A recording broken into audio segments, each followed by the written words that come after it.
İman taşıyıcıları, Peygamber Efendimizin sevdalıları, müjdelediği kardeşlerim, hepiniz hoş geldiniz. Bir intifada, bir intifada, bir intifada, bir intifada. Değerli Mithatlı kardeşlerim, hepiniz hoş geldiniz, sefalar getirdiniz. Hüzünle geldik, içimiz yaralı biliyoruz. Ama burada Allah için, Müslümanların derdi için toplanan bir topluluk varsa Allah'a hamdolsun ki ümitler bitmemiştir. Ya eyyühellezîne âmenü ittakullâh.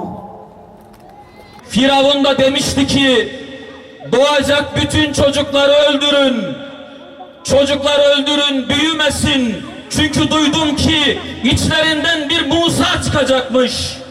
Bütün çocukları öldürüyordu Firavun. Ama bir çocuğu, yani Musa'yı öldüremedi ve o Musa Firavun'un sonu oldu. Ve bugün katil İsrail, katil Haçlılar, evet çocukları öldürüyorlar ama o çocukların içinden Musa'lar çıkacak.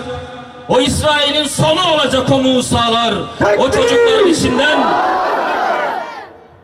O çocukların içinden İbrahimler çıkacak. Ve o Siyonistlerin sonu olacak. Onların putlarını kıracak inşallah. Onlar ne kadar öldürürse öldürsün, Musa'lara engel olamayacaklar. İbrahimlere engel olamayacaklar. Olamadılar.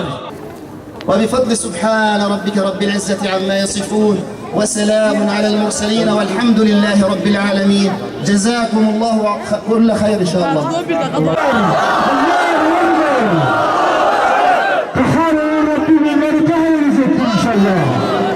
Sizden istirhamın beyan etmelerimiz şu kapıdan, erkek abilerimiz de bu kapıdan çıksın ki daha rahat olsun.